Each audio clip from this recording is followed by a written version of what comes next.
I am here with Richard Eskow, or RJ Eskow, Senior Fellow with the Campaign for America's Future and host of the Zero Hour. And we're at the People's Summit in Chicago on day 2 of the summit, Saturday, June 9th. Welcome, Richard. Thank you. It's so good to be here. So what brings you to the People's Summit? Why does this seem to be an apt place for you with the politics you do and the writing you do to be present at?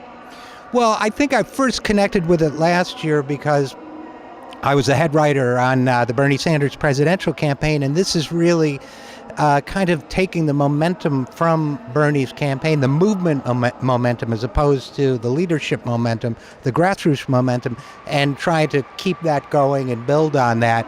So that's why I was invited last year and this year. And the reason why I've accepted the invitation, is because, number one, I find it inspiring and uplifting to see so many people who are willing to work so hard for change. And it gives me faith and inspiration. And number two, I learn a lot and I see a lot of great people, including yourself. So let's talk about the challenges that lie for us in Trump's America. It seems like the job of progressives is really, broadly speaking, twofold: building power, but resisting Trump. Building something positive while holding the line of defense against the very rapid-fire assaults on the country, the Constitution, etc. One of the things that Trump unveiled last week, as all eyes were on the Comey hearing, was his Infrastructure Week. He named it his Infrastructure Week. We heard about the announcement that air traffic control would be privatized under Trump. And this is an issue that has been brought up in the past, but Trump seemed to really embrace it. He is, I think, claiming to his supporters that he has this giant $100 billion plan to rebuild the country's infrastructure. On the surface of it, some of it sounds all right. What's under the surface? Well, first of all, when it comes to resisting Trump and building power, I actually think it's the same struggle. I actually think that just saying I think Donald Trump is a horrible human being will not put anybody back into power. I think you have to have an agenda. As far as the privatization is concerned, he's actually been saying, I have $1 trillion infrastructure plan, but then it turns out that his real plan is, well, he says he will spend $200 billion on infrastructure, and other people, including especially corporations, will spend the rest. But then what he doesn't mention is that he's already planning to cut $206 billion. So cut from what? Infrastructure spending that's already scheduled. So when Trump says, guess what, I'm going to spend $200 billion on infrastructure, what he doesn't tell you is that net, with the cuts he's already asked for, he would cut spending for infrastructure. He actually is not spending anything. And but what he's planning to do when he says he's going to raise money from the private sector is sell off all the things that the American people own to private corporations. That's what this is really about, is taking our commonly held government resources and giving them to corporations and billionaires. And this is so important to discuss, because this is the sleight of hand that politicians from both parties tend to conduct when they want to talk about the things that are important to Americans. They don't ever put it in terms of we're giving away public resources to private corporations. They talk about it in terms of we're going to raise money from the private sector, which conjures this false image of the private sector somehow being benevolent and giving money to Americans. But they're giving money in exchange for something big that they're getting, right? Hasn't privatization of American infrastructure, hasn't that been a project that's already in progress, though? Oh, it's very much in progress, which gets me to another point about Trump, which is however uniquely horrible he is, most of his policies are extensions of what Republicans have already been doing. We need to remember that, yes, we've given away, but unfortunately there are a number of Democrats who are in love with this idea as well, and I'm planning to write about them too. But for example, in Indiana, they gave away the highway system. They sold it to corporate interests, Wall Street interests, really, investors. They bragged about how much money they'd made, and within years there were problems of very long lines at the toll booths. Toll tolls going up, urine smells in the bathrooms and the rest stops, because if you give it to a corporation, you'll pay in a different way. You'll pay more than you would have in taxes. You'll get terrible service. The analogy I use is if your refrigerator is broken in your kitchen, you don't sell your kitchen to Olive Garden and then expect to pay for every meal you eat there for the rest of your life. That would be a bad deal. We would know it's a bad deal. You couldn't even decide what you want to eat. If it's not on the Olive Garden menu, you can't have it. So if you wouldn't privatize your kitchen to Olive Garden, why would you privatize your highways, your waterways, your power plants, your power lines, everything else we need to survive as a people and sometimes keep us alive, as with air traffic controllers? Why would you privatize those? So it's one thing to have one's iPhones produced by a private company. It's another thing to have one's roads and bridges run and water infrastructure run by a private company, because, of course, built into the business model is the fact that it is a business model and there has to be profit or they wouldn't do it in the first place, right? And we need to understand that. No, of course. I mean, if you assume that every corporation wants to make 15 or 20% profit, if it costs $100 for the government to do it, or for, let's say, just to do it, then the corporation is going to add $15 or $20 to that. But there's this myth that no, they'll save so much money, they'll cut the costs so much that they can take their percentage and you'll still be better off. But experience has shown us that is not true and that we get terrible service and pay too much for it. Because we certainly, these are the public commons to begin with. The existing infrastructure is the result of public money from the time these infrastructure projects were built. Also, of course, we don't acknowledge the fact that corporations use public infrastructure for their products, for their profits. They use the roads to transport their goods.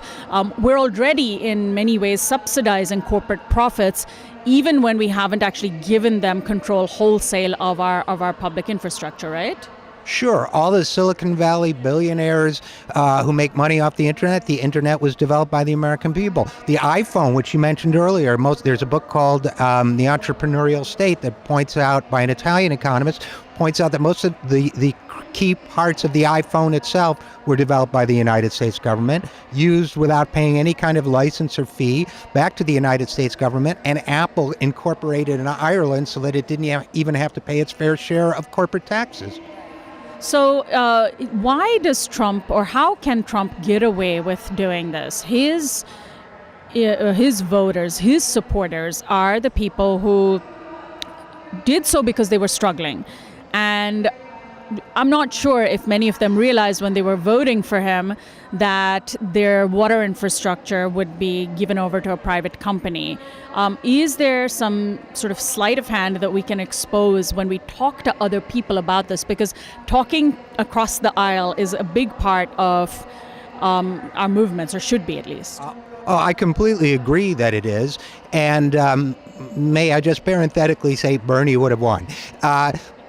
Because he has the gift of speaking across the aisle to people, telling them, look, you're getting ripped off. Trump actually took Bernie's campaign rhetoric and adopted it. Rigged game, you're getting ripped off, it's the billionaires, Goldman Sachs, the whole thing. No, if we tell that story consistently, and it's got to be just not at the presidential level, liberals fixate on the presidential race, but it's got to be every race up and down the ballot. Democrats have been losing from state legislatures on up.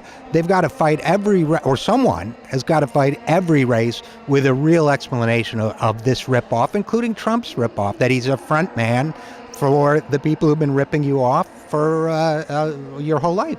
So, Richard, let's talk about the current political situation. We have a president who just in a few short months has, given one justification after another for impeachment. I mean, if there was a oppositional party in Congress, impeachment proceedings would have started and been in progress ages ago.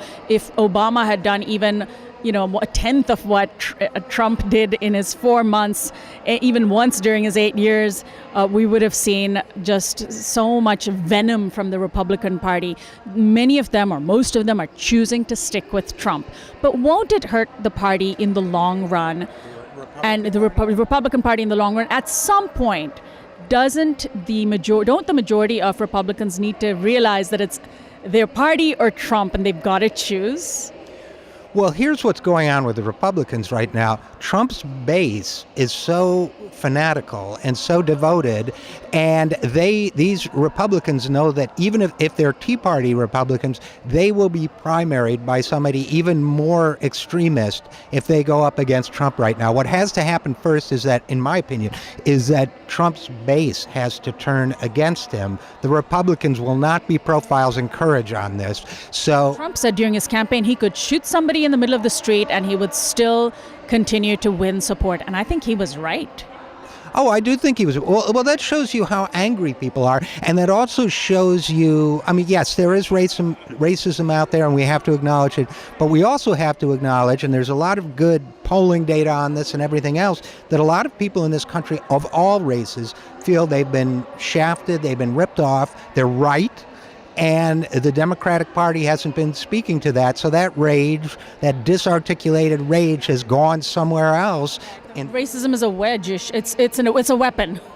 Right. And racism is, like it or not, racism is one of those things that pops up in the human spirit when people are angry and despairing. And Right, and I don't defend it. I mean, please don't get me wrong. But I do think that we have to understand that there's been a failure to address the despair and rage that people are feeling, which for white people may get channeled into racism, for other people, including the Democratic base, may get into, look, Republican vote suppression has made it hard for people of color to vote in a lot of states around this country, and they're not going to go out and miss a day's worth of work and all that entails to vote for somebody who isn't passionately fighting for their interests, and I don't blame them.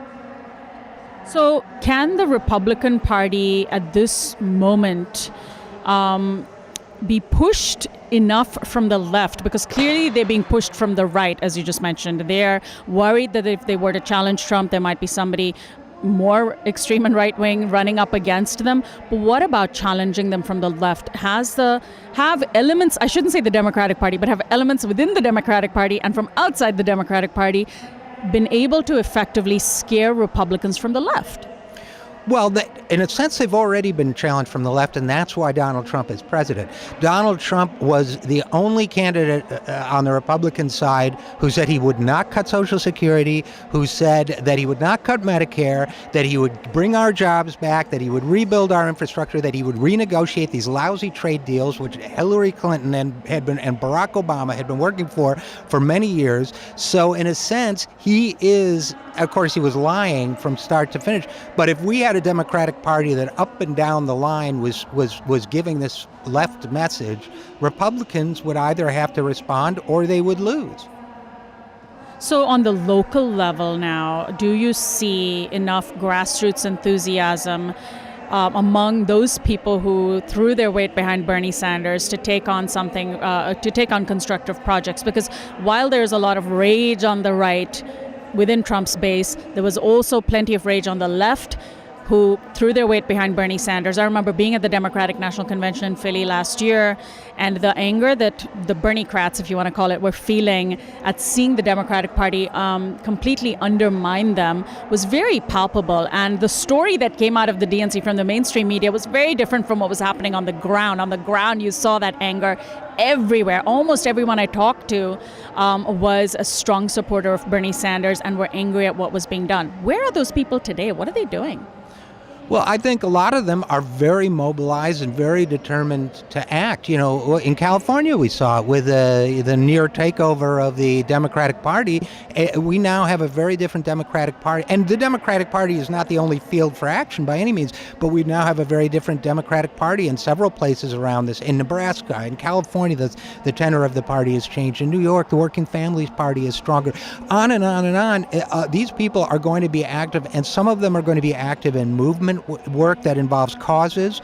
Some of them are going to be active in electoral politics. Electoral politics is not the only avenue, but you know, I work with People's Action. I have friends with Our Revolution. Within Our Revolution, we really see, which is Bernie's, you know, the Bernie-related organization. This group here, we're really seeing a lot of people getting into the political system for the first time, and I couldn't be more thrilled about it.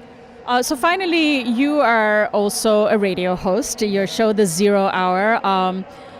How do you think we need to start framing issues and really effectively using language to call out what Trump is doing and what the Republicans are doing, because it's so easy for that sector of American society to just say fake news, fake news, fake news, and move along and keep their blinders up. You have people like George Lakoff who say the Democrats don't use language effectively enough to frame issues. As a host, how do you use language to cast issues, news reports, in a way that you hope might break through that serious barrier we have today, the polarization we're feeling? I actually ran into George Lakoff right after the convention last year. You were there. And I told him how frustrated I was at all these signs that said, "Love Trump's hate." First of all, because the subliminal mind sees love Trump. People watching TV are being programmed.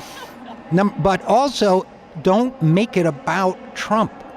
Don't be something. Hillary Clinton did, sadly. Right. My mantra for this is always don't just tell us what you hate. Tell us what you love. Don't just tell us who you aren't. Tell us who you are. So that's my answer to your question: is stand for something, fight for something, have a cause, have a clear, articulate, focused message. Why can't we have tuition-free higher education? Why should people be saddled with $1.4 trillion of student debt because we didn't believe in our young people enough to support them? Why don't we own our roads and infrastructure? There are a million exciting... Why do we allow drug companies to charge exorbitant patent fees? Why do we protect that when people are dying because of their greed and selfishness, and we invented the drugs in the first place as a people? On and on and on. Why don't we expand Social Security so that you don't have to retire in poverty if you're a working American? Those are the things we should be fighting about. You can speak about those things in ordinary language. People get it. It's not mystical. How do you respond when the right says liberal elites? To some extent, they might be right, because we have a class of highly educated professionals who back the Democratic Party and Wall Street, who are very happy to avoid talking about the public good and instead want to talk about equating corporate health with the public health. If corporations are strong, everybody is strong, and they've sold this to us, and many of us have bought it. Well, I think that I do agree. I think there are liberal. I think the Democratic Party has been dominated by liberal elites for 30 years. I think this notion, people used to say, in the bitter Bernie Hillary days, well, why do you hate Hillary? I always said I don't hate her. I have strong ideological differences with that then dominant wing of the Democratic Party that believes that privatization is good, that believes that the free market can solve problems in healthcare, which is utter nonsense, as we've now seen.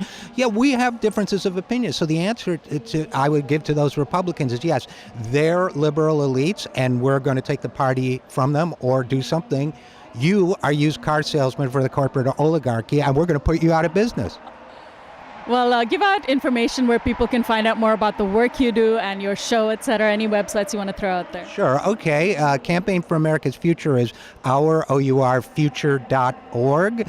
And the 0 Hour, you can find out more at Patreon. That's patreon.com/the 0 Hour. We'll post those links to our website later today. RJ, thanks so much. My pleasure.